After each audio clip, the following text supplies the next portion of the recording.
ॲथरच्या दमदार स्कूटर्स आता कुडाळमध्ये. ॲथर 450 आणि ॲथर रिस्टा. आजच भेट द्या Ather showroom, Mumbai Goa highway, Kudal, hotel spice कोकणच्या समोर. संपर्क 9730 10 64 77.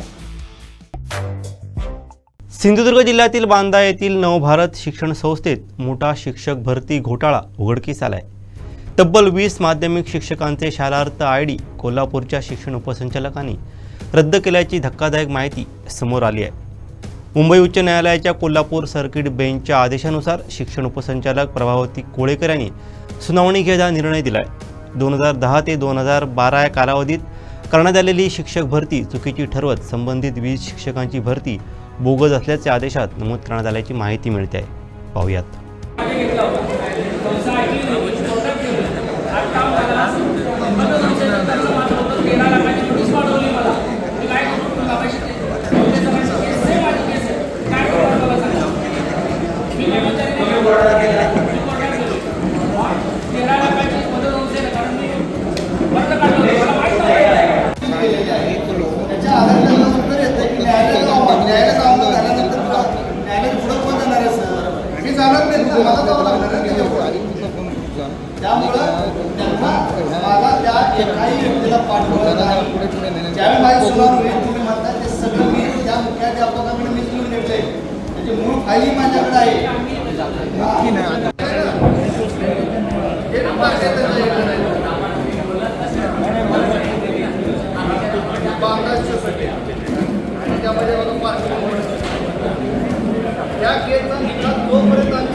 का बाजूत गेले आता कोणतं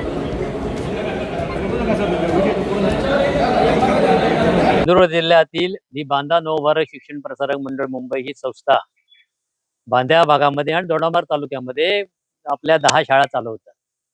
या शाळांपैकी 7 शाळांमध्ये या संस्थेने 20 बोगस शिक्षक भरले.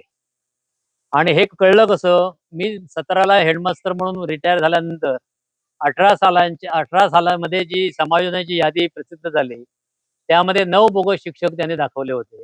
आणि मग हे 9 बोगस शिक्षक कोण हे ज्यावेळी आम्ही शोधायचा प्रयत्न केला त्यावेळी मग आमच्या लक्षात आलं की ते बोगस शिक्षक भरती झालेली आहे. आणि मग हे कोण बोगस आहेत. मग हळूहळू त्या 9चे 12 झाले, 12चे 20 झाले. आणि 20 शिक्षकांना या लोकांनी आपल्या शाळांमध्ये सामावून घेतलं. त्यांना कुठेही काम नाही, फुकटचे वेतन त्यांना जून 22 पासून मिळत होतं. आणि अशा या बोगस शिक्षकांच्या विरोधात आम्ही ज्यावेळी तक्रारी केल्या त्यावेळी डेप्युटी डायरेक्टरने सुनावण्या लावल्या. मग या सुनावण्यात ते हजर राहत नव्हते. मग सुनावणीच्या विरोधात त्यांनी हायकोर्टामध्ये याचिका दाखल केली की सुनावणी घेण्याचा अधिकार डेप्युटी डायरेक्टरला नाही. पण कायद्यानुसार आणि शासनाच्या GR नुसार डेप्युटी डायरेक्टरने त्या सुनावण्या घेतलेल्या होत्या आणि त्याचा रिपोर्ट त्यांनी कोर्टाला दिला. आणि या सुनावण्या थांबाव्यात, या सुनावण्या होऊ नयेत आणि आपला बचाव व्हावा यासाठी शिक्षक आणि संस्थाचालकांनी अनेक प्रकारे प्रयत्न केले. पण शेवटी त्याने याचिका दाखल जी केली त्या याचिकेमध्ये मला त्यांनी प्रतिवादी केलेलं होतं, तक्रारदार म्हणून.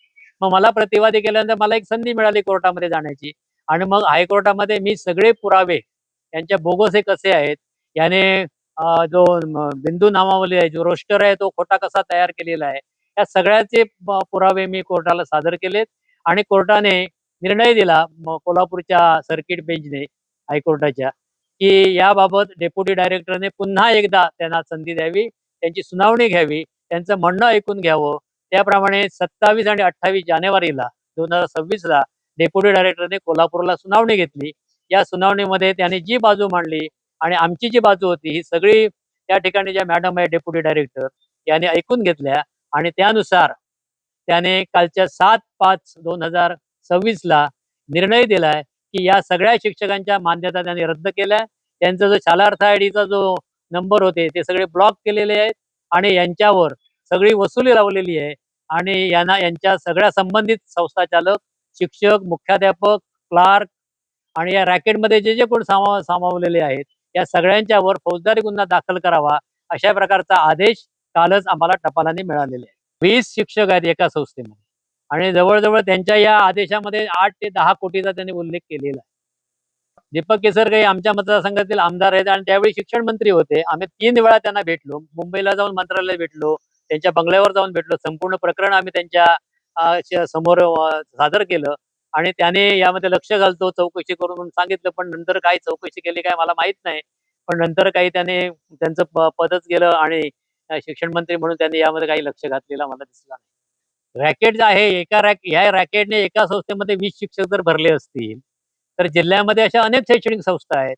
मग हायर सेकंडरी आहे, माध्यमिक आहे, काही शिक्षकेतर कर्मचारी आहेत. असे शेकडो नोकर या बोगस नोकरांची भरती या जिल्ह्यामध्ये केलेली असावी, अशा प्रकारचा माझी एक धारणा आहे.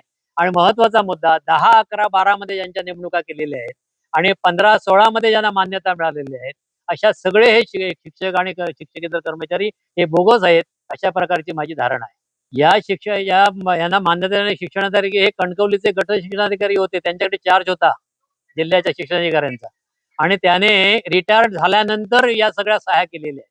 म्हणजे 2018 नंतर ते 15 की 16 ला रिटायर झाले आणि 2018 नंतर त्याने या प्रकरणावर सह्या केलेल्या आहेत, मान्यता दिलेल्या आहेत. मध्ये आहेत. त्यामुळे डेप्युटी डायरेक्टर शालार्थ आढे देणारे तिथे चोथे साहेब होते. चोथे साहेबांनी त्यांना शालार्थ आढे दिल्या कोर्टाच्या आदेशानुसार आणि सुरू झालेलं आहे. शालार्थ आयडी देताना त्यांनी प्रस्तावाची छाननी केली नाही, पडताळणी केली नाही, असं माझं मत आहे.